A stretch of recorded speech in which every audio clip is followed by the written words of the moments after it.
Good afternoon, everyone. My name is Hong Dao Meng. I also go by Daniel. Welcome to this 2024 BCS Faculty Assembly.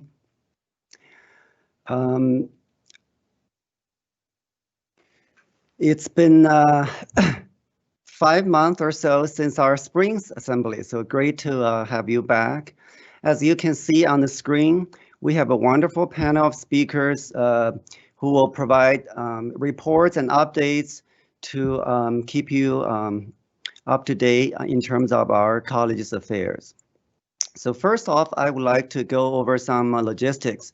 Because this event is set up as a Microsoft Teams Live, audiences will not be able to share audio or video. However, our assistant administration director, Patty, and her staff will be monitoring the chat box for any questions that may have arise. And we will save the Q&A to after the dean's report, as well as after all the presenters due to the volume of information. So today's event is going to be divided into 3 segments.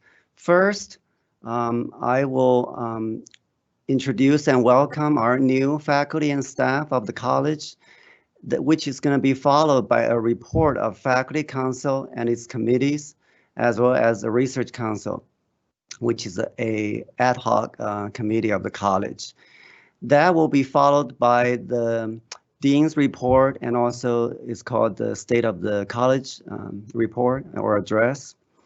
And then finally, we will continue our new tradition to have 2 faculty members from this assembly, social work and mental health law and policy, to share with some of really exciting new research related to the current ongoing crisis. So next slide, please. Next, please. Okay, so we're in really a uncertain time, but I'm really pleased to see that our college continue to grow and attract faculty as well as staff. So you can see their name on the screen, and please welcome them to our college and make them feel part of and welcome them to Tampa. Next slide, please. So these are the new faculty and staff who we don't have a picture to share. Welcome again. So our next agenda item, I'm going to turn it over to Dr. Tim Boas in his capacity as a president of the USF Faculty Senate. He's going to share with us some current affairs and updates about the USF Faculty Senate. Tim? Thank you, Daniel. I'm happy to be here to give you an update from the USF Faculty Senate. And I wanted to note at the outset that I'm going to have to leave after this presentation, so if any questions come up, please type them into the chat, and Patty Cleveland will make sure and forward those to me so that I can address them later. As noted here, the Faculty Senate is the primary faculty advisory body to the USF President, Provost, and Vice President for Health. In academic affairs, we're apportioned 1 senator per department or school. And on this next slide, you will see the senators from our college. So we have 1 per department. You should get to know who your senator is. This person should be taking responsibility for communicating with your department, and likewise receiving communication from you about issues that you feel would be appropriately addressed by the Faculty Senate. You'll notice we have 1 per department, except for CSD that has 2 senators. This is because of the transition plan that we had for the Faculty Senate upon consolidation, that all the continuing senators from each campus would continue as a senator. So we have Jenna Luque and Fawn No from the Sarasota Manatee campus, who are senators in our college. Next slide. So much of the real work that gets done by the Faculty Senate is done by our councils. And on these next 3 slides, I have listed the representatives from our college to these councils. I'm not going to go over each of these, but I do want to note that I think we're the only college that has done such a good job in terms of filling all our slots on the councils.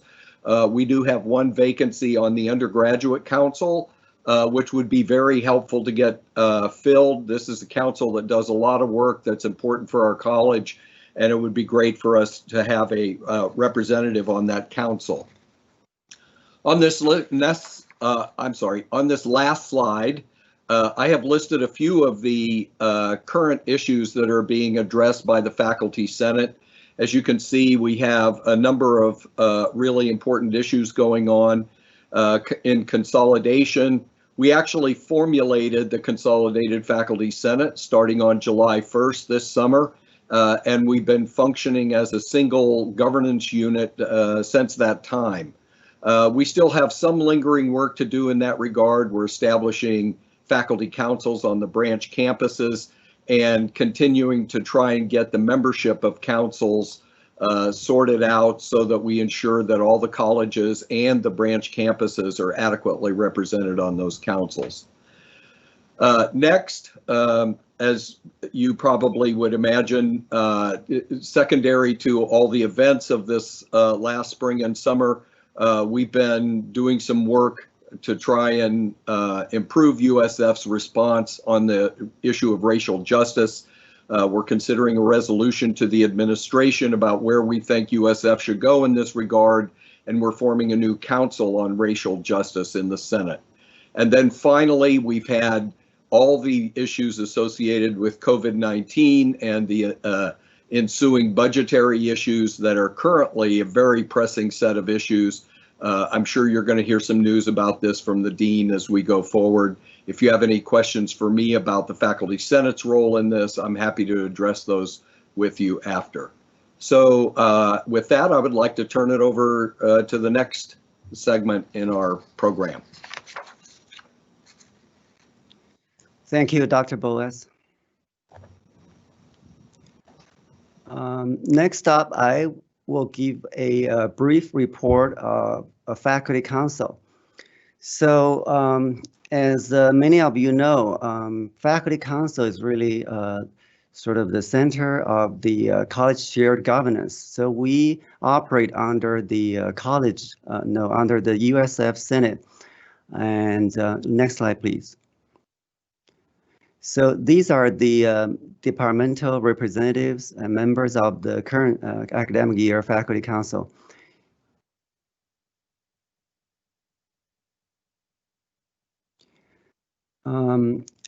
As I mentioned earlier, our primary kind of responsibility is to originate policy in academic and scholastic policy, ethics, and research.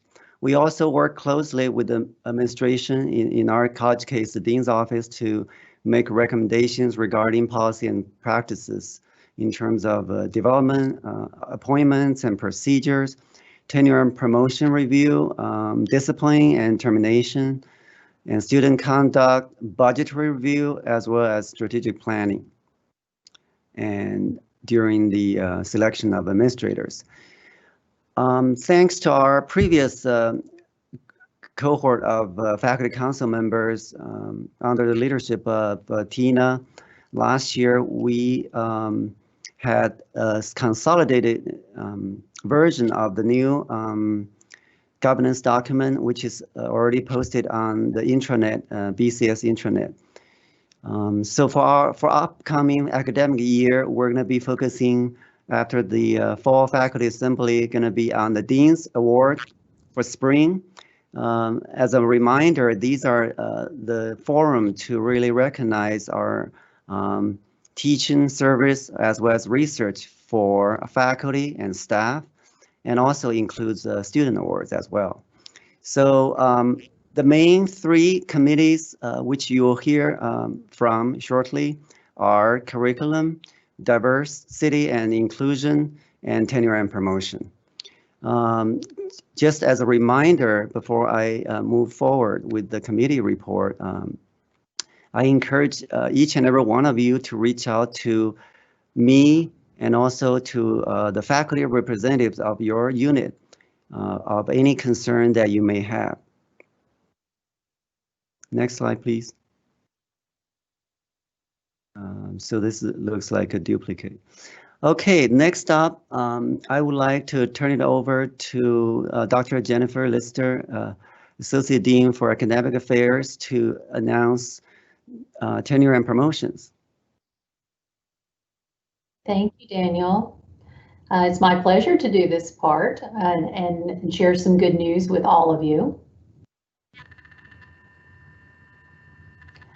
And so we have several promotions to celebrate. The first one is Amber Gum from Mental Health Law and Policy, who was promoted this year to full professor. Congratulations, Amber. Also, Ann Edens from Communication Sciences and Disorders was promoted to full professor this year. Congratulations, Ann. Kaya Connor from Mental Health Law and Policy received tenure and was promoted to associate professor. Congratulations, Kaya. Dawn Cecil from Criminology was promoted to full professor this year. Congratulations, Dawn. Jessica Groschholz from Criminology as well received tenure this year and was promoted to associate professor. Congratulations, Jessica. Rose Ivanone from Child and Family Studies was promoted to research associate professor this year. Congratulations, Rose. Sam Thomas from Communication Sciences and Disorders was promoted this year to instructor 2. Congratulations, Sam. Devin Wiest, also from Communication Sciences and Disorders, was promoted this year to instructor 2. Congratulations, Devin. Cheryl Paul from Communication Sciences and Disorders was promoted to instructor 2 this year. Congratulations, Cheryl. Elizabeth Cass from Criminology was promoted this year to instructor 2. Congratulations, Elizabeth. LeGrand Gardner from Criminology was promoted to instructor 2 this year. Congratulations, LeGrand. Chris Simmons from the School of Social Work was promoted to instructor 2 this year. Congratulations, Chris.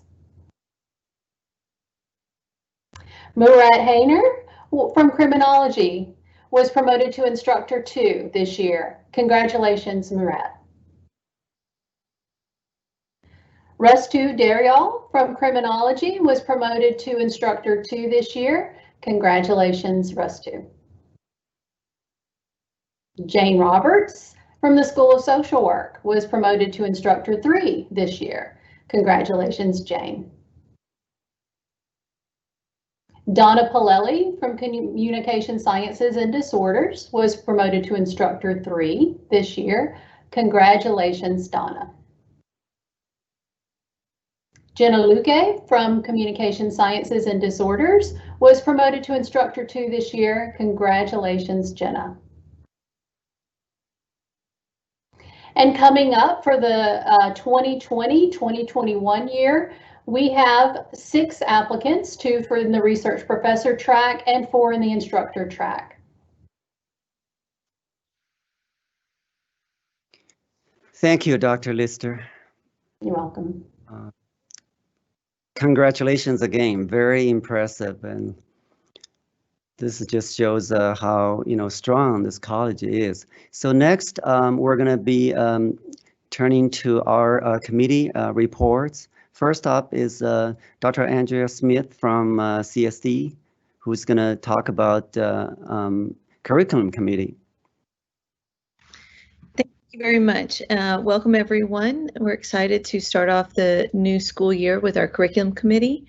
We've been a little bit quiet recently due to the moratorium on course and proposal changes, but we're looking forward to ramping up to a new year If we can go to the next slide. Our committee meets monthly throughout the fall and spring semesters. Our responsibilities are to review all the proposals for both graduate and undergraduate courses and programs to include minors and certificates. We review all substantive undergraduate and graduate catalog changes as well as curriculum changes.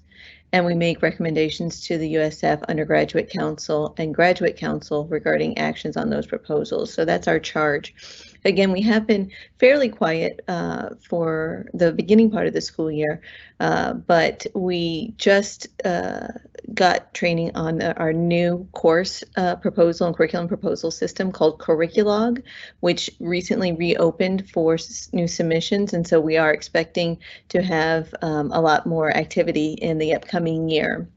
So for those of you in the departments and schools that are interested in proposing new courses or curriculum changes, you would do that through the new Curriculog. And any catalog changes that you want implemented in the 2021 and 2022 school year are due into our committee, doing Curriculog to our committee by January 25th, 2021.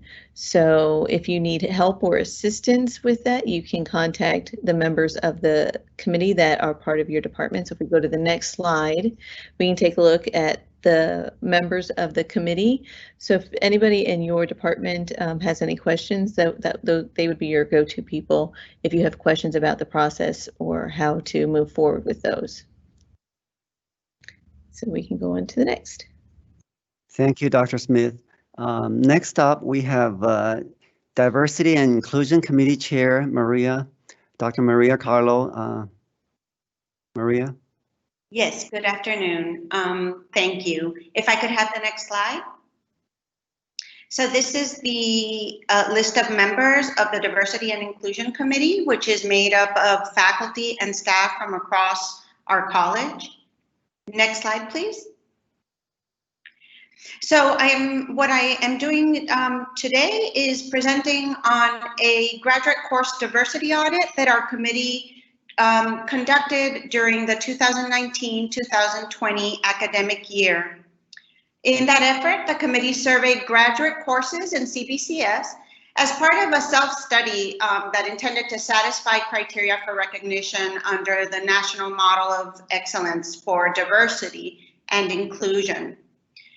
Graduate courses, course titles and descriptions in CBCS departments that offered master's or doctoral degrees were examined for a total of 108 keywords that was developed by the committee and that related to diversity and inclusion. And so courses with titles or descriptions that contained one or more of those keywords were flagged. Of those 108, 31 terms showed up. They are listed here under the 6 major categories that they were put under. Next slide, please. Here you see the graduate courses with 1 or more key terms in green and graduate courses with no key terms in gray. Just over a third of graduate courses across all departments contained 1 or more terms related to diversity, and the percentage of core and required courses that contained keywords was similar. Next slide, please.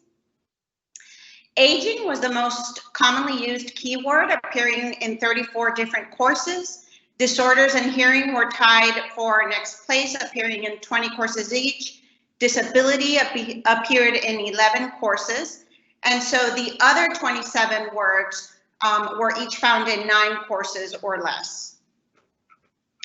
Here you see the percentage of graduate classes addressing key categories across the major thematic categories that we created and across departments. Oh, sorry, there was, the number of, the percentage hovered around 10% with the exception, of course, of terms in aging and disability that were highly represented given the area of focus for those degrees. Next slide, please.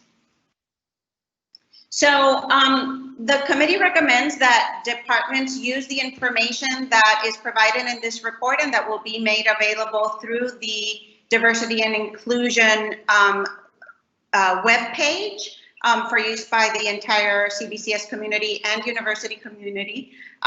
We recommend that departments use this information to engage in conversation about courses that do or do not cover key concepts that promote equity, and that they consider revising course descriptions to reflect that content to the university community.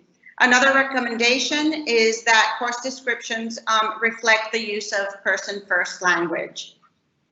Thank you, that's all I have. Thank you, Dr. Carlo. I think it's very important to share with faculty and staff our work in these areas, given what happens at the national level. And we want, as a college, not only this is important for our work, but also it ensures that our work with our community partners are continue to be valued and effective. Our next speaker is going to be Dr. Merlin Stern from Child and Family Studies. Dr. Stern? Thank you. Hi. So I'm going to just be doing a very quick review of the Research Council. We've met once this semester, and we are actually going to be meeting again next week, so we'll probably have more information after that. And as you can see in the first slide, it's just simply telling you who is on the council, and I am the chair again, and Amber is our vice chair. And as you can see, we have members from every department, Dr. Walton from CSD, Brent Small from Aging, and Mayan Lowenthal from Social Work, and Rachiel Powers from Criminology. And then, of course, our Dean's Office representatives are Howard Goldstein and Julie Kuhn. Next slide, please. So, mostly we're doing an update for the fall grant proposals. Just like the, you might have noticed that I actually am on the Research Council for USF, and the Research Council at the university level canceled the International Collaboration Awards for this year, or I should say it might come back up on the spring, but because travel restrictions, we are not going to be having them anyway, at least this spring, this fall, and maybe in the spring we're going to rethink that. The internal grants for the college are due on November 16th, and we will probably next week be addressing Blackness and anti-Black racism grants as well. So look for that. That should be coming out shortly. Information about that, I should say. Last year, 1920, we submitted 132 grant proposals. The year before that was 133. So you can see that the numbers are relatively similar, but not quite exact. I guess maybe the prior year we did a little bit better. I don't know how 2021 is doing. The overall F&A rate is a little bit lower for 1920 than it was for the prior year. Thank you, Dr. Stern. Thank you. Thank you. Next, we're going to turn to our Dean, Dr. Julie Surovich, for Dean's report and State of the College address. Well, good afternoon, everyone. I wish I could see you. I understand we got over 230 of you on live here today, and thank you for taking the time to learn more about what's going on in the college. I want to thank the organizers. I want to thank Faculty Council for putting this together. It's a lot of work, and I really appreciate the time and the effort, especially even rehearsing for this to make sure that slides go right. Everything works as it's supposed to work. So I'm very grateful and very appreciative. I also want to welcome for our colleagues in the Sarasota and St. Pete campus to their first fall assembly, I believe. Welcome. We hope that I've seen your names on committees, and very glad that you're jumping in and getting involved right away with the college. It's really important. We need everybody's involvement as we move forward here. So I have a lot of good news today. I'll just start. Let's just start there. I got a lot of good news. Got good things to share. But as it's mandated by Faculty Council that I give you 2 pieces of information in the fall. One is that I go through our strategic plan and give you updates on where we are with that and what we're planning for the coming year. The planning for the coming year occurs in the summer faculty retreat. And so we sit down, we look at what we have available, and then we decide which items we think we want to tackle in every given year. Now, this has been a wacky year, so we'll see what we can really accomplish given the current scenario. After that, I'm required to provide you information on the budget, and I'm happy to do so. And then I have some other updates and things that I think that you might want to hear about.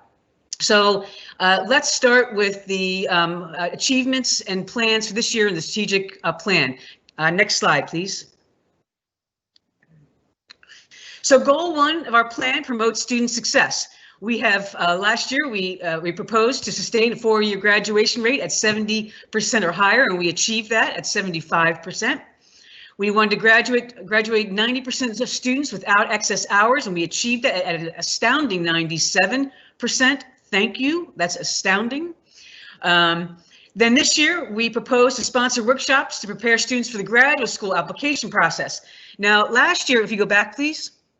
Last year, we also proposed to do this, and what we did, so this is only partly achieved from last year, that's why you see it again. We started putting up the dates on the monitors, we started alerting units as to when applications were due, but we didn't really host workshops like we wanted to. I don't know that we're going to get that accomplished today, but we're keeping it on there to keep it on our radar and see if maybe we can come up with some other creative ways to be able to achieve that. And then we've begun, I understand already, to look at the undergraduate research certificate program, looking at expanding it, restructuring it. I think it was touched on a little bit last year, but we're going to take that on this year. Next slide, please. Goal 2, high quality academic programs. Last year, we said that we wanted to continue to increase the number of online courses that include the Getting Started module. We've achieved that. Explore the possibility of offering education training on telehealth, telemental health, integrated health and behavioral care, and other kinds of professional opportunities. There's a committee that's been formed. It's ongoing. We do have classes now, at least I know in social work, on telemental health. And our students are getting trained, and they need it because it had to happen really quickly. So I know that is ongoing. We wanted to explore if there are additional study abroad programs, and obviously that was put on hold due to the pandemic. And then develop an instructor pathway, which was achieved. This year, we're proposing to conduct focus groups with students to see what impacts their decision to pursue academic programs in our college. And remember, we're always looking to increase our headcount. That's very important. So we're going to do our best to see if we can get that one done this year. And then we added prepare good citizens for current social context. We're living in a very difficult time, and there are social issues, there are moral issues, there are environmental issues. And so we felt like we need to take a look and see what is it that are we preparing just good informed citizens in our college. And so we'll take a look at that and as we move forward. Next slide, please. So goal 3, high impact research. We always do great in this. You just saw the numbers. We always do wonderful in here. Continue a positive trajectory of external funding achieved. We had some great new grants come in. Congratulations, just in the last 6 weeks or so. Expand the number of faculty pursuing national awards. We've achieved that, and we're continuing. We're adding people to the rosters of those that can pursue AAAS membership, and we're looking at other opportunities as well. Continue to review the department mentoring plans. This has been on our agenda for the last, I think, 3 years. I need to really dig in and find out what is stopping this from becoming achieved. And so beware, I'm looking at, because mentoring is so important at all levels. So this one's going to get achieved this year.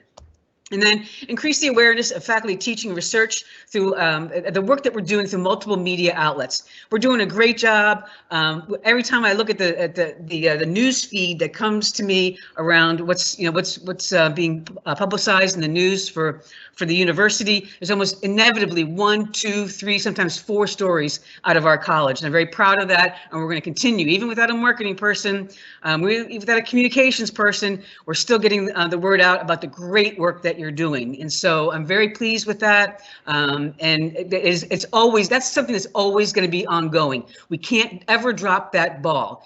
People need to understand what CBCS, the people in CBCS research and teaching and the unique things that we develop here, that needs to be ongoing.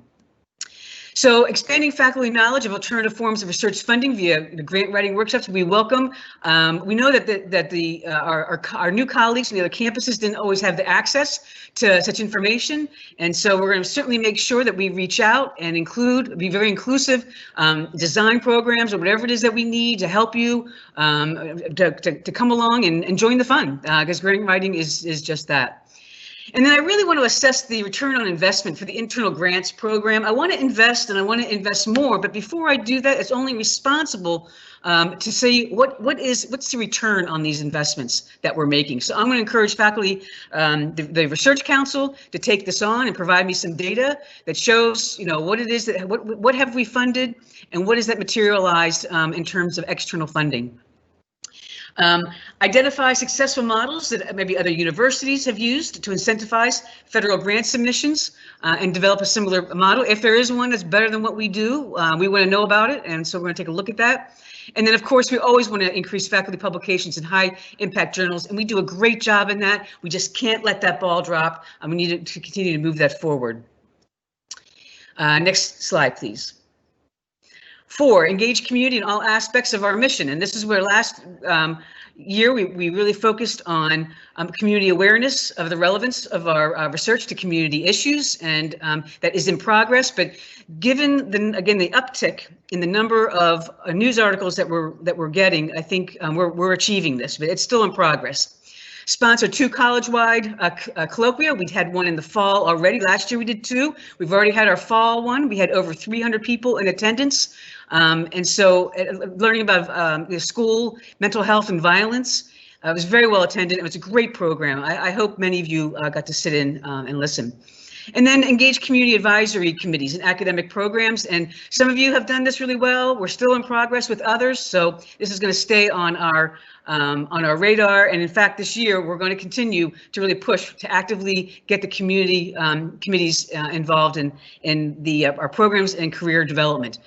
We're seeing in other areas of the university where the community, I don't think, was as involved in the curriculum and understanding of what we're doing, and we don't want that to happen to our college.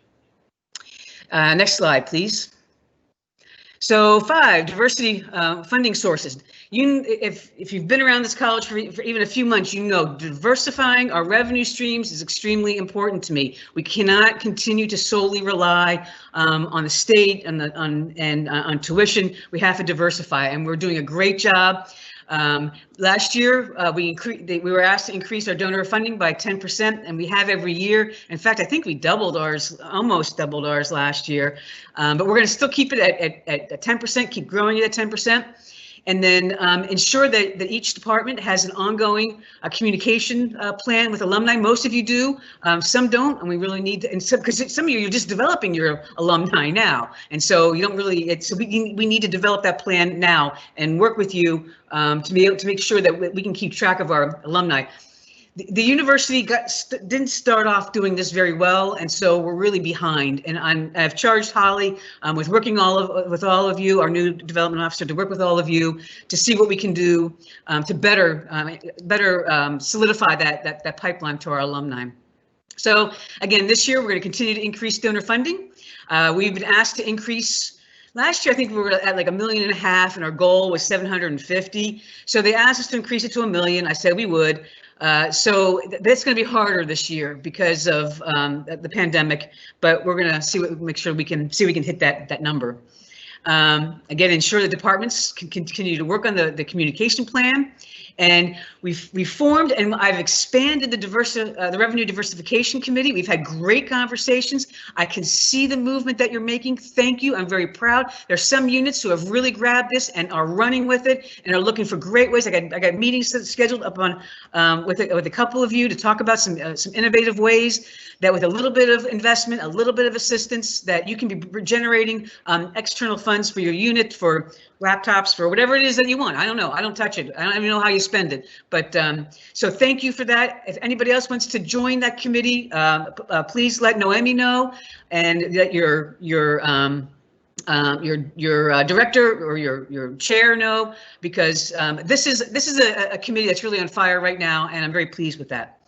Next slide. This is our final strategic planning goal, and this is for engaging faculty and staff in shared governance. A strategic plan implementation every year. I present this every year. The leadership team revisits it. I think we're really going to be in for a new overhaul here, but since we're going to have some other changes, looks like, come down the road, we're going to hold off a little bit in developing the new one. I think this one that we have, though, goes to like 2022. So but things have changed so dramatically since we formed this but we'll keep working on it. Identify factors that limit participation and develop strategies for participation in governance. We've achieved that. We have on our website, you can see what we need, what vacancies there are, what the university needs. It's all laid out. And continue town hall meetings. You know, we really kicked that up this year out of necessity. And we're going to continue to hold these as often as is necessary, given the current and changing landscape, constant changing landscape that we have. The goals this year is to continue to expand the number of faculty pursuing awards, and we've already started working on that. And we've gotten some word that some of the non-tenure track faculty would like some dialogue, maybe a little more attention than what we've been providing. And so we're going to work on that this year and see what we need to do. That's the last slide for strategic planning. So if you go on to the next one, and this is going to be the really fun one, our budget overview. So let me say that we've been working hard all summer and trying to guess what the university is going to do. We've been making presentations to the university leadership. I think in the fall, I had a conversation with you all saying, you know, how we were moving forward in this process. And so now we know, and this is fresh off the press just last week. And so we're still digesting it in the dean's office, but it was perfect timing to get it to you now. Next slide, please. This is our current budget. This is the faculty rate and fringe, our non-faculty rate and fringe, which is basically staff, and then our non-salary. And non-salary includes things like travel and computers and paper, but it's also OPS people, and there's adjuncts in there, et cetera. So we're sitting at just under $26 million. Next slide, please. As you know, we were asked to conduct, I talked about this just a couple months ago when we met before, we were asked to do a reduction exercise. And for year one, we were asked to do 5%, and we had to have a 5% holdback. To hit that 8.5%, the university was going to come up with the other 3.5%.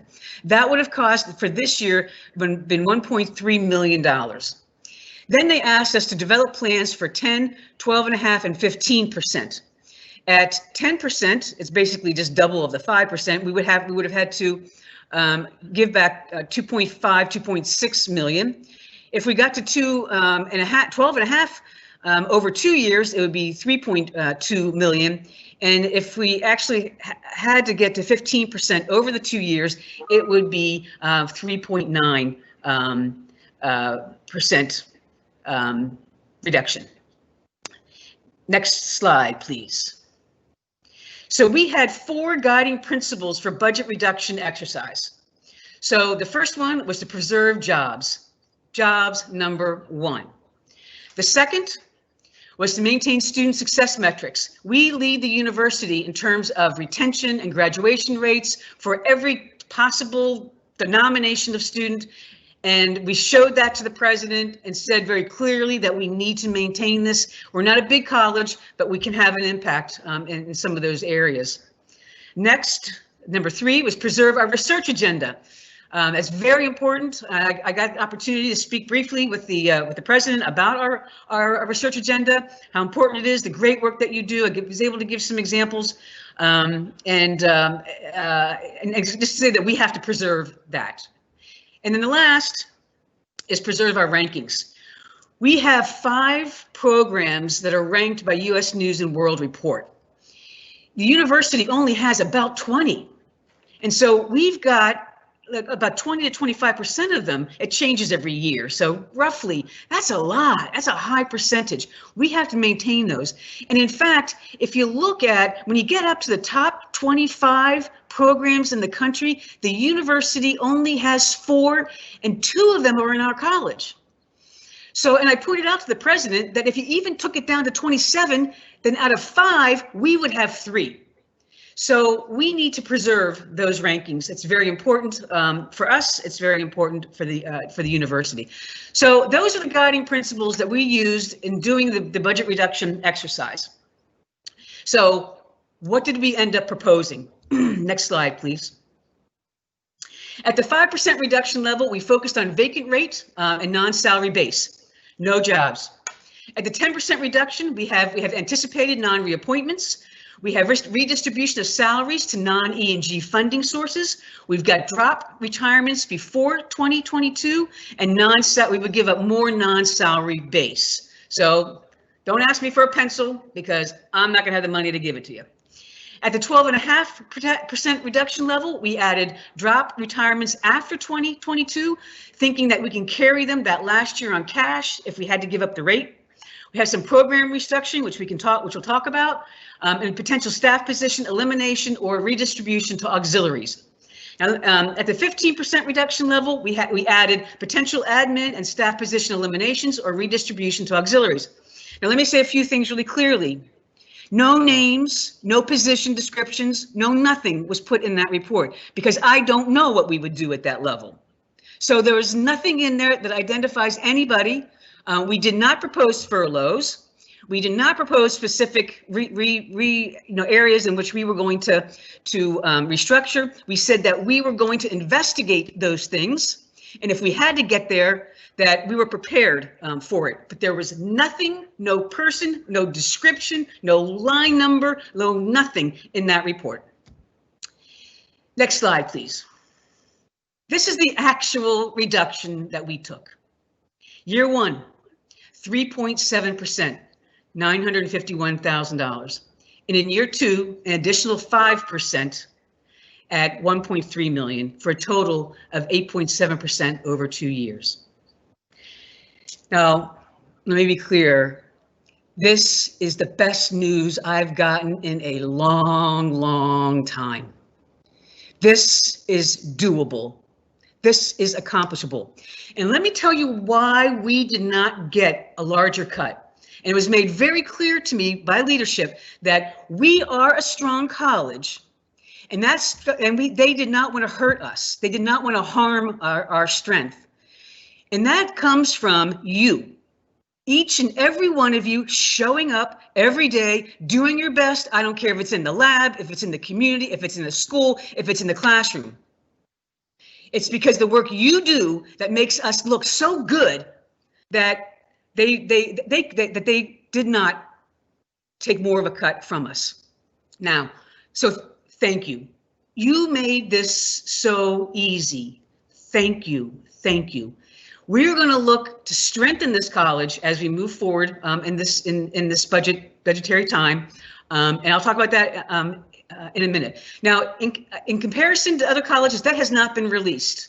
It was supposed to have been released Wednesday morning. We got a notice saying that the proposed cuts for all units were going to be released late Wednesday morning, and it never happened. Self-report from business is self-reporting 10 to 12% cut. Engineering is reporting a 8% cut self-report. And well, we know college education, it's all over the paper. They got a 35% cut. All I know is that the College of Arts and Sciences got 11 million over 2 years. I don't know what the percentage is. And I doubt that the arts and marine sciences are going to get too big of a cut. They will probably be well below us because they've got new deans, they've got new things that they need to do. So I think we came in really well, and I'm very proud. And again, I cannot tell you how grateful I am. Now, what does that mean? Next slide, please. So what they did is they told us in year one, this is what we're taking from you. We didn't have an option here. I didn't think we were gonna have an option anyway, so it really didn't matter. I put a bunch of stuff out there, but it was really gonna be up to them. Now, in year one, they're taking a current vacant staff administrative rate and fringe, vacant. This is funds that had not been previously, that were open, and so they're taking that. So I won't get my marketing person, my communications person, but that's okay. I keep every one of you. That's good. And then they took non-salary rate at about 760,000. They did not take faculty rate. None. Zero. They left everything we proposed that put out there for us in our budget for this coming year. Now, it doesn't mean we can hire on it because we still are facing the 1.3, but we may be able to do a little bit. The dust is still settling in a lot of areas. So I've already been talking to leadership about the chair position in CSD. They understand where we're at with this. They understand what I'm asking of them, and we're going to continue to have dialogue about that. So this is how we're going to take this is what they did. This is what they're taking from us year one. Next slide, please. So after year one, we'll be sitting at just about $24,849,120. We have another reduction the next year at 1.3 million. They told us that basically we don't have to decide that right now. We have some time to decide that, which I'm grateful for. So, and because there's too much up in the air. Now, let me tell you how we can take it, what our options are, and what we're looking at doing. Next slide, please. So we can achieve the second year cuts in a number of different ways. This is not in any order. This is just thrown up there. It was just, okay, these are all the possibilities. So the first one is retirements. The university was supposed to, I thought I was going to be presenting on the retirement package. I know they have it. I know that they're ready to distribute it. I don't know what's holding it up. So depending on how many retirements we have, we may be able to use some of that to cover that 1.3 million. Now, let me say, what we're talking to the university about doing is looking at the difference between the person that retires and somebody we can replace them with, and giving them just the difference and not giving up the whole line, because it would be decimating if 10 people got up and left. I mean, it would just decimate some of our areas, and we can't do it. Remember our principles. What are we trying to do? They said we're strong. They can't take everything. So for example, and so we were all clear about this. If we have somebody currently right now that wants to retire, they're making $100,000, and we can replace them with somebody, a new assistant professor making $70,000, we would give up the $30,000, but we still maintain the line, and that's what we're talking about. So this is going to take some time until they get the retirement thing out. I don't know how many of you are going to be interested. Now, it's come up before, and I've talked to the university about this. What about like staff that may want to retire? They're open to the conversation. They want to take care of the faculty situation first, and then they're willing to have conversations about staff, but it has to be very strategic, and I have to come up with a really good strategic reason why I would want to do that, and it's if they have the money available. So that's a big unknown as to how we're going to address year two. The next option, non-salary. Just, I mean, again, if, we don't need as much paper now, so we can just give up, more non-salary to cover. And this is where those outside sources of income for your units is so important, that you can rely on those then if I have to take away, your non-salary. Next is the faculty rate, if we have to give it up, we have to give up faculty rate because they also take the fringe associated with it, and that's significant. And then I think the last one here is non-faculty rate plus fringe. Is there another? I think there's just 4. Oh no, there. Yeah. The last thing we can do is we can move lines to alternative funding sources until we see things turn around, until we get a sense of that it has to turn around eventually. The economy has got to get better. Now, so those are the ways that we have. Those are the weapons we have in our itinerary, in our pockets. If you have other ideas, if you have strong feelings about one of these items, please share it with your department chair or your director, your school director. Bring it to my attention, to Steve Johnson, whatever. We want to hear your ideas as we move forward. And once we get the retirement piece in place, then I can tell you more about what we're going to do. So let me be clear. At this point, I see no need for furloughs. I know there's people who are anxious. I see no need for that. None. Now, if the economy changes, we're seeing the COVID tick up a little bit in the state. We're seeing it tick up a little bit in the county. If that would just get better, we should be just fine. Now, as we move on and it gets worse, then we may have to take more cuts. And I realized that I forgot to stop before I got into the budget to talk about, get questions on strategic plan. So let me just stop here and entertain some questions. We don't have any questions for strategic planning, but I do have a few budget questions. Great. The first one is, could the 5% slated for the second year possibly be reduced if Florida revenue increases in the next year, or is this a done deal? So I'm more worried that it's going to get worse than I am that it's going to get better. I'll just be very honest with you. I don't. If we can hold on to just a 5% cut, I'd be thrilled. But with tourism down the way it is, and it's not. I mean, it's getting a little bit better. I don't know if these big sporting events are going to be able to happen. We're not generating tickets, bed sales. When the Lightning were playing, they were selling out hotels from here to Pinellas to Orlando. And so I don't know that that's going to be even feasible. Is it possible? Anything's possible. I didn't think a year ago I'd be sitting here having to do the fall faculty assembly online. So yeah, just about anything goes. Next question, how will this affect graduate students, GAs and TAs?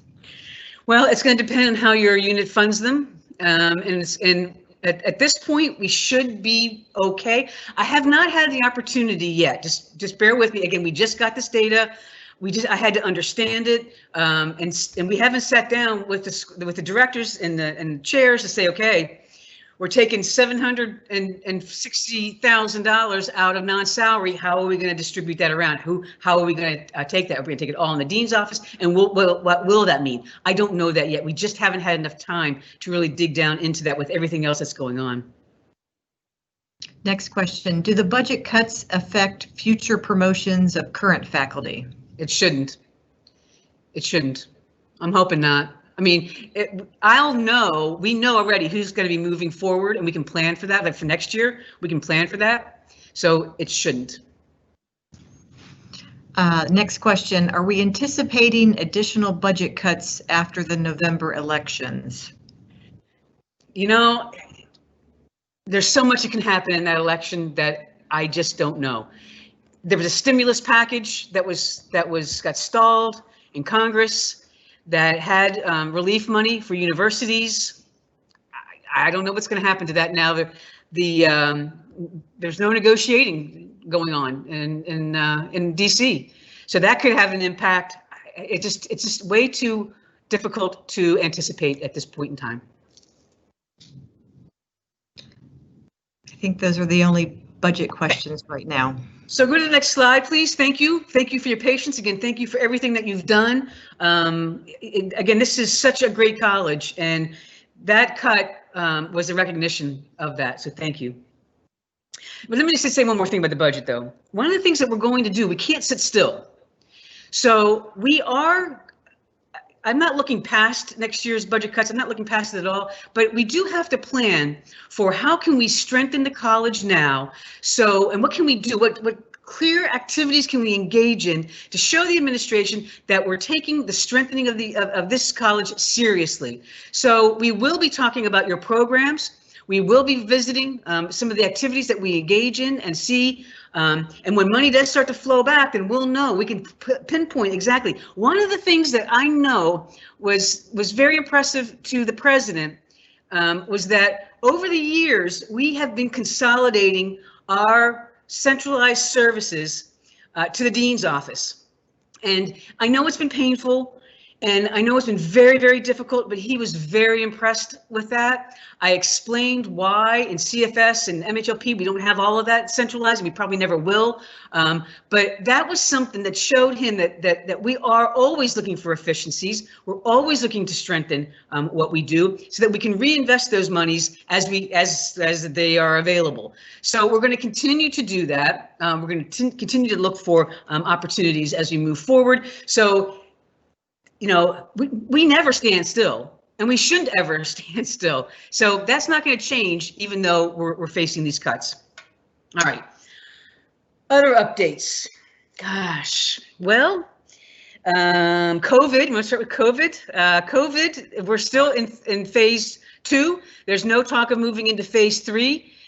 Currently, again, the rates are slowly climbing, like I said, in the state and county and on campus. And so there's no talk of moving to phase 3.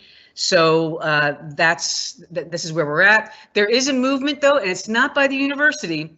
It is from Tallahassee to the Board of Governors to the Board of Trustees to right to the upper administration. There's a clear signal that there's a strong desire to get people back on campuses.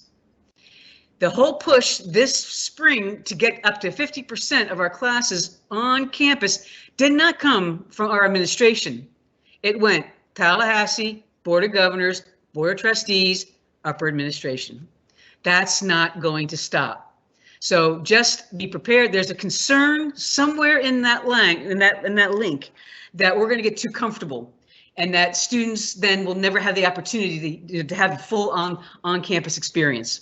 So that's what's going on in terms of the politics around what you hear about, you know, moving classes back, a hybrid, especially because, you know, so that you can go off and come back onto campus. And then the second one, I know you've all heard about the cut to the College of Education.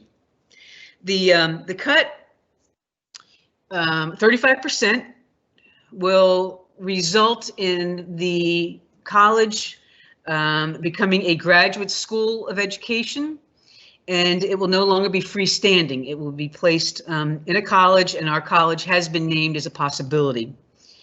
Let me say that this movement was fueled by two things. One, obviously, the cuts that we're experiencing in the budget, but also because we've seen such a strong decline in student interest in an undergraduate degree in education. And if you've been reading the paper, you'll see we've down in the last decade, they've been down 50% student enrollment. And most of that student enrollment is not on the undergraduate level, it's on the graduate level. The other issue, of course, that they've been facing is that while there are teacher shortages everywhere, the local school districts have been employing alternative strategies to getting licensure for people and putting them in the classroom. And the state colleges in the state have really gravitated to the education degrees, and quite frankly, they're a lot cheaper. And so those are the reasons why the university has proposed to do what they're proposing to do. There is going to be, opposition, the alumni, donors. I've heard a little bit, hasn't been quite as bad from some of the people that have contacted me, but I don't know what the backlash is going to be. People have asked, well, can Tallahassee get involved? Tallahassee can do whatever they want. I don't see the interest that they would have in doing that. They're still going to propose to basically a one-year certificate after an undergraduate degree in a content area to give them basic coursework and pedagogy so that they can, be more of a master teacher than going out as a baccalaureate prepared teacher. So that's kind of where it is now. Will they become part of our college? We are the most sensible option, right? I mean, we do so much in the area of education. Our research is very heavily focused. A lot of our curriculum, and so if it happens, and again, there's a lot of hoops that have to be jumped. If it does happen, I think that there are opportunities in this, and that's all we're going to look for is the opportunity. So how they're going to restructure this, I don't know. There are a number of ways they could do it. I've had some brief conversations with some folks, and the conversations, as the interim dean Ponticell said yesterday in the media news conference, she made very clear that this is not the end, this is the beginning. And this is where the college of education is going to reinvent itself, and we'll see how it looks in the end. So let me stop there, and I understand we do have questions on this. Yes, we do have one or two more budget questions, if you don't mind. And one was, what about annual raises? I don't see us getting an annual raise this year. They've already said we're not getting raises this year. And that was made public quite a while ago. Should budget cuts shape how administrative appointments are made within departments? That's going to be a department by school issue, and I will be working with each department chair and school director to see, what it is that they want and need to do. I've already begun, some conversations. There's no rush. We're not rushing to do anything here. We're going to be calm. We're going to be calculating. We're going to be very careful. So there's no fire anywhere. So we will get around to all these conversations, and basically I'll just, they need to come and we'll figure a process by which we can discuss these things. Thank you for the question. Next question. What can you tell us about how a possible move of education to our college would affect these budget reduction issues? Can you tell us about proposed timing of this move? So the timing, my understanding is that this would, the cuts have to be made by the same timeline we have. So by July 1, 2022 is when the cuts have to be made. When the formation, and it's going to take 4 years to teach these kids out. So it's not going to be immediate. They have oh, I got it here somewhere. They have a goal for this coming year of $2.8 million, a 14.7% cut this year by the end of, by January 1, 2021. And then by July 1, 2022, they have a $4 million cut. So that's all I know in terms of timing. That's all I know in terms of, what it might do. Now, in terms of, is it gonna affect our budget? If this does move forward, I will be involved in those discussions around how the cuts are being taken, because we can't allow them to cut, like, say, all their research infrastructure and rely on ours, because we can't handle that. I mean, they have a huge research agenda, and so I will, if this is how we're going to move, I will be involved in those conversations. In the light of what happened in the College of Ed, will there be at least a decent amount of notification if jobs are to be cut? To be cut there? It doesn't say. All right. Well, they're working on, I mean, they have to figure that out now. And I think with the provost, what I heard the provost say at the press conference yesterday was that probably early spring, they're going to have a plan. And then people will gradually, they'll be notified whether their position is going to be cut. And it's going to depend on the classes they need to have taught. It's going to depend on how many, are in each cohort, how many sections they'll need. I mean, there's so many variables. Because the SACs, our SACs accreditation, we're handcuffed. We can't really do too much right now. So if they're going to stop enrolling, well, no one's going to enroll now. I mean, unless they don't read the paper, but they have to get that. I don't know that they're going to be able to stop in this coming up fall. That's still, people are scrambling right now to try to figure that out.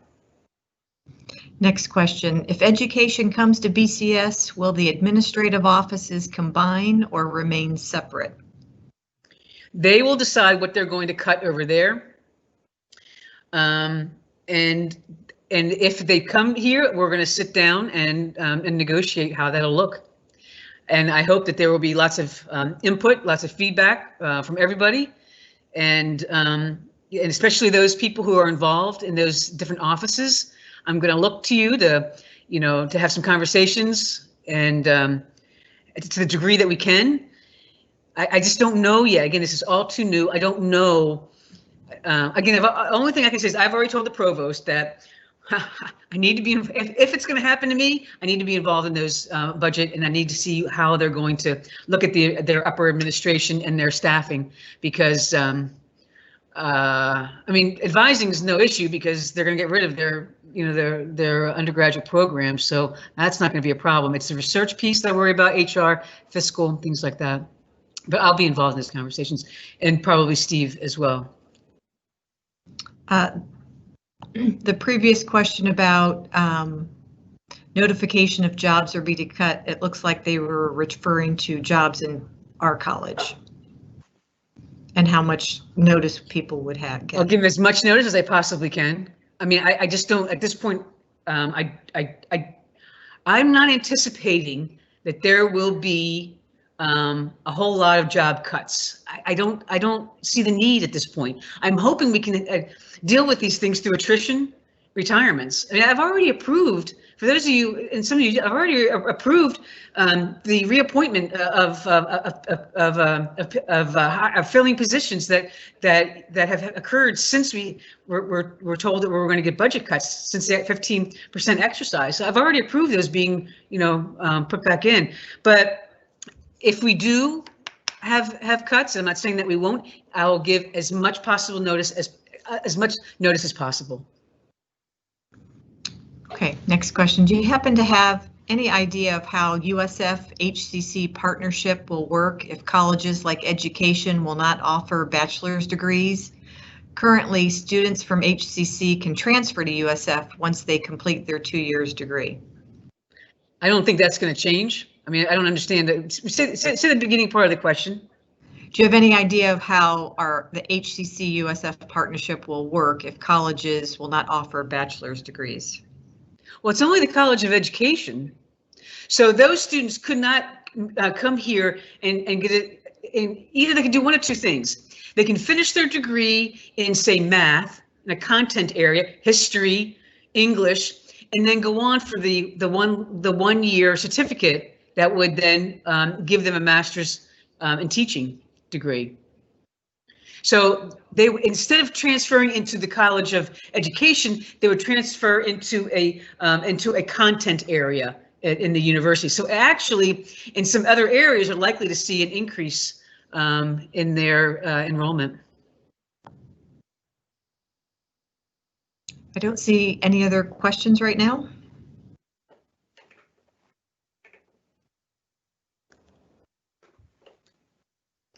Okay. Were there for anybody else in the other parts of the presentation? Was there anything? There were some comments regarding diversity inclusion, which are in the chat, and I think Dr. Carter has addressed those. Okay. She'll be posting things on the website and modifying a few things based on the feedback. Terrific. So I know that I'm going to give this back to Dr. Meng. Let me just close my section out and just say, again, thank you for everything you do for the college, the university, your department, your school. We have a lot of uncertainty ahead. It's not all bad. I see, I see all kinds of opportunities here. And so, but it's change. And that's what is always so unsettling. We just need, like, I've said this before, for us to be as innovative, as open to change, as creative, as seeking differentness as we possibly can as we move forward here, and look for the opportunities. And there's lots of them out there. So I have a very optimistic view of what's happened and what's going to happen. And again, the decision whether it's going to come, I believe, whether the Graduate School of Education is going to come to BCF will have to be made soon, and I will be and incorporate as many others of you in terms of those conversations. But be thinking about, what opportunities might there be for you in these in a possible merger. So thank you, and I'll turn it back over then to Daniel. Thank you, Dr. Surovich. Really appreciate everything you've done for this college, and as a CEO, right? I can't believe this year we said so many words, and now unprecedented becomes like a cliche, right? And also difficult time, has become an understatement. So I think we definitely have to work together as a college, and as you mentioned, fortunately, we are one of the startup colleges, right? Since we only came into existence since 2008, at which time, right, it was very well known financial crisis. So I think maybe we moved ahead a few years earlier, and I hope that the state economy is going to hopefully recover soon, and our college will remain strong. Thank you. So last but not least, our last segment of this faculty assembly is going to be a faculty research presentation. So I have Dr. Galea from School of Social Work and Dr. Kristen Kasuluk from CSD. No, Mental Health Law and Policy, for the next presentation about some very interesting and timely work on COVID. Thank you so much, Dr. Meng. Next slide, please. So I'm Kristen Kasuluk. I'm an assistant professor in mental health law and policy.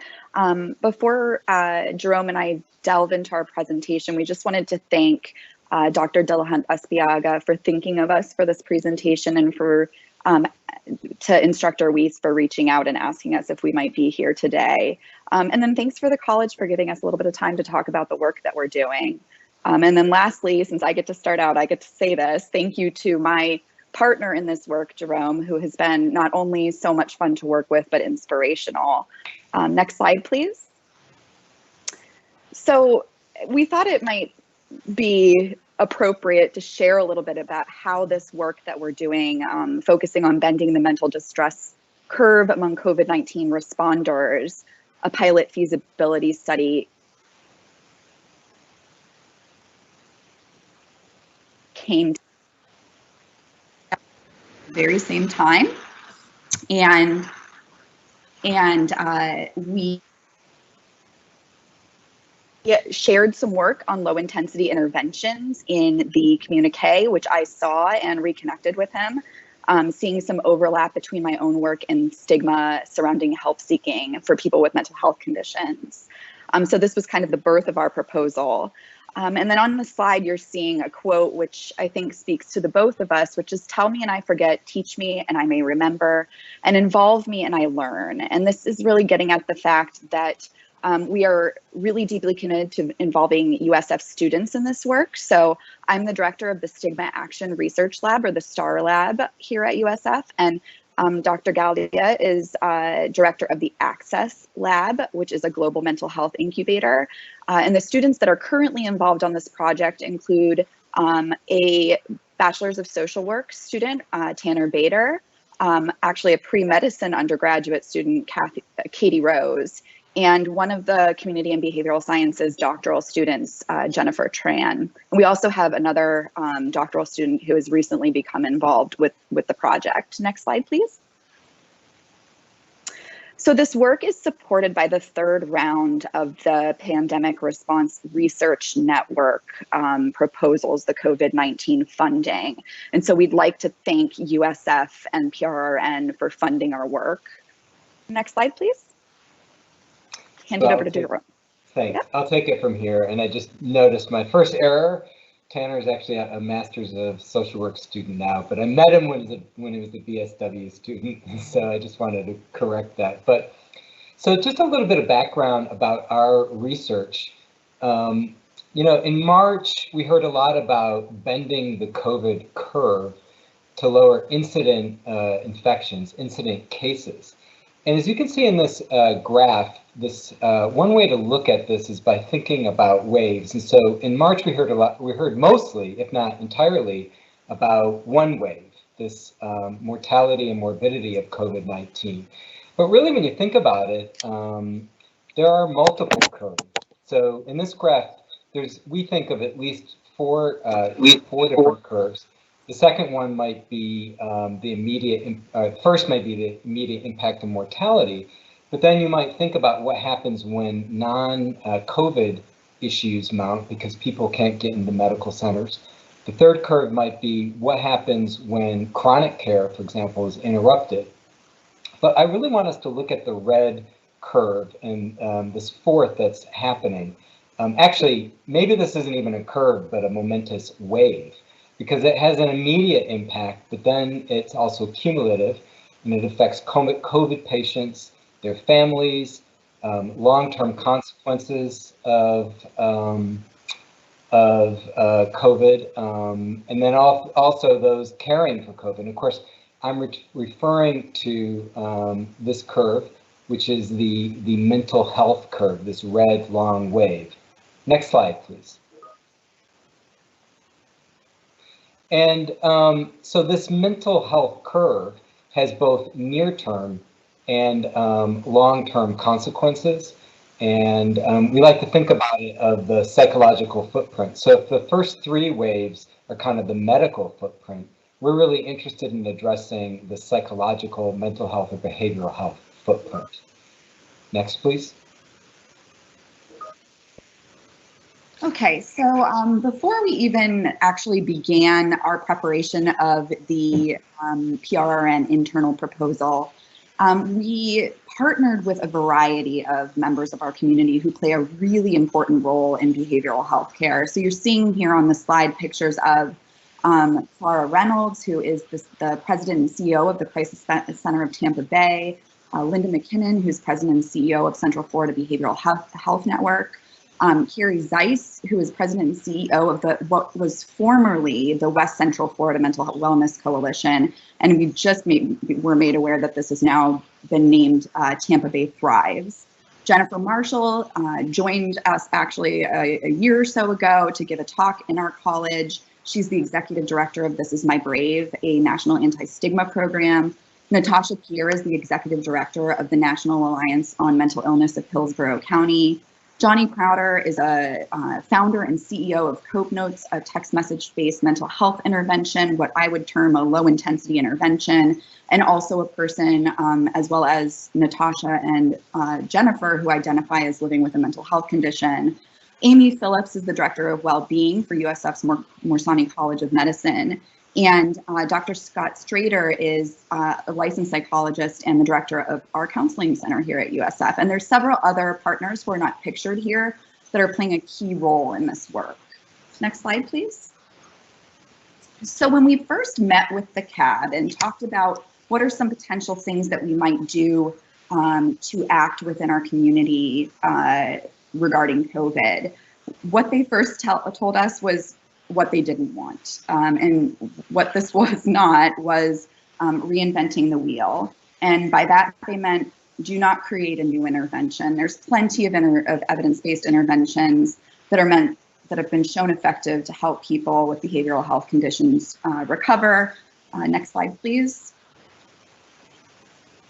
What they do want, though, is a better and more efficient way to navigate the existing menu of services. So this is an image in a prominent psych rehab textbook that I use in one of my undergraduate courses, and I think it's just so powerful for the students to see.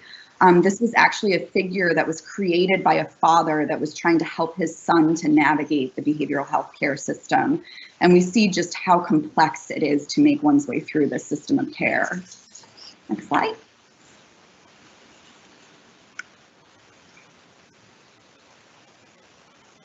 This one is this me? Yeah. Sorry. All right. So so now you may be asking, all right, so what are you doing with your project? So after we spoke with the CAB, and it was clear, loud and clear, that we didn't need more interventions, but a better way to get people to those interventions. And we also identified a particularly vulnerable group that wasn't getting connected to mental health interventions, or that was somewhat left out, that being responders to COVID. We came up with the following two aims. So the overall project is to develop a chatbot navigator that we affectionately call Tabitha, which stands for the Tampa Bay Area Treatment and Health Advisor. And what Tabitha will do is be able to quickly screen responders for mental health distress, and then be able to link them with resources that match their preferences and the level of distress they're facing. And so in our study, we have two aims. One, the first aim is really around figuring out what exactly is out there and is best suited for responders. And so that's a mapping exercise. And aim two is to really create a Tabitha prototype and then pilot test it for feasibility and acceptability. And so I'd like to show you this brief video now. Actually, it's a news spot that explains what we're doing with Tabitha. But before I do that, I also want to say that we have a scientific steering committee. Part of the challenge of this grant was to really work across schools and departments. And this is truly a cross-disciplinary effort. I won't read off everybody's names here, but you'll see there are 13 co-investigators in medicine, business, engineering, public health, and of course from our own college in more than one school. So let's take a look at this brief video.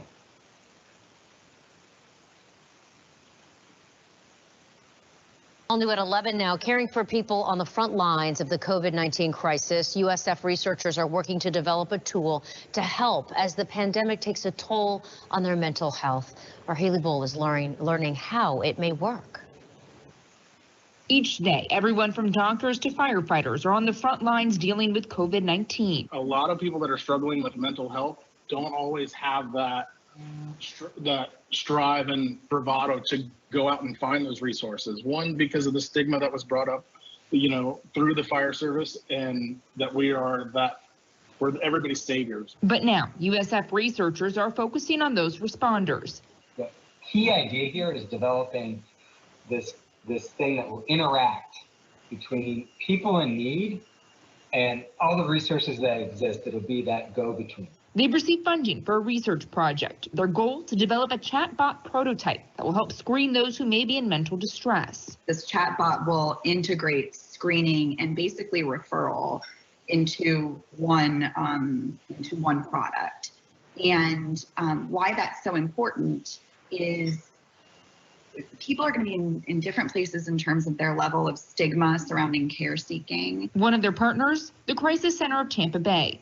It says they've received more than 9,000 COVID-19 related calls from people, but not as many as expected from first responders. So sometimes we take for granted that our professionals in this field are always going to be at 100%, and we don't necessarily always remember and think about the toll that a pandemic such as this is taking on our first responder community. St. Petersburg Fire and Rescue says they have programs and resources for their firefighters in place. Ask for the help when you need it. But different things may help different responders.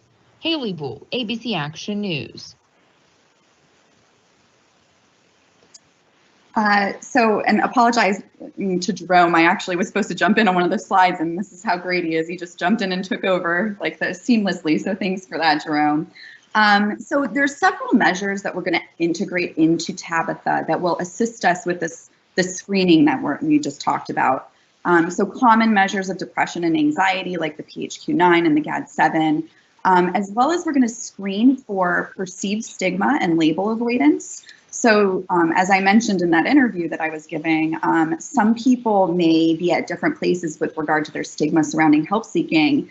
And this presents us with a really good opportunity to be able to give people interventions that are meant to address that stigma in order to improve care seeking. Next slide, please. So I'm going to zoom through these next two. These are just some of the other measures that we're going to include in Tabitha that will give us some information about outcomes, preliminary outcomes, as well as the feasibility of Tabitha, which will help us with further funding, seeking further funding. So you can move through the next slide and one more slide forward, please. All right, I'll take it from here, and this is our penultimate slide. So by now you may be asking, well, what will Tabitha look like? Well, I just want to say that Tabitha is not an app, but a chatbot that can be accessed via a link, or as you can see in this slide, an embedded QR code, or it could be even SMS'd sent to users. And so if you could hit play on that video, please. There's no sound here, it's just me narrating, but basically what would happen is that a user would decide to interact with Tabitha, and Tabitha would begin by doing a brief assessment, as you can see here. So in this case, Tanner's our MSW student that has also become a chatbot programmer. And I just want to show you just a few more seconds of this. We don't need to run the entire thing. In fact, it looks like it may have frozen. Did it freeze? Maybe. Okay, let's just, I just want to get it to the beginning of the assessment. So Tabitha, what she'll do, it will do, is has the ability to also, use more than just closed-end questions. It can actually be programmed using some artificial intelligence to be able to recognize common phrases. And when it recognizes the type of distress, then it can begin the appropriate assessment. And so in this case, it's detected that there's potentially depression, and it will begin to administer the patient health questionnaire 9, or the PHQ-9, which is a common depression screener that you can see here. Let's go ahead and move on then to the final slide. You have an idea there. So I'm just going to really quickly wrap up by saying there are plans that we have in place for future funding. We're currently participating in the I-Corps opportunity. If anybody's interested in learning more about that, feel free to reach out. And I will hand it back to Dr. Meng for final remarks. Thank you both for a wonderful presentation. I learned a lot. I think it really speaks well to how we reimagine or reinvent our research in terms of solving the biggest problem that we face, and also in terms of engaging really the community. I'm just really impressed with the range and scope of community partnership, and also both within the university and outside of the university. So congratulations, and I wish you guys the best in seeking future research support. With that, I really would like to acknowledge, before we conclude, everyone on the Faculty Council and in the dean's office and everybody who participated in making this event possible. Our wonderful tech support, right? Lisa and Bill and Stefan and everybody. And a special thank you goes to our immediate past chair, Dr. Tina Delahan Espulaga, for helping us make the transition. And with that, I think it's, you saw it on the final slide. We have a boss day, which wasn't planned when we picked the day, right? So we were supposed to pick a Friday, but Julie, I hope you have had a wonderful boss day. And for all our faculty and staff on all campuses of USF, I hope you and your loved one continue to do well in this very challenging time. But let's work together and pull through, and we will get through this. Okay, and thank you everyone for attending today's event, and have a great weekend.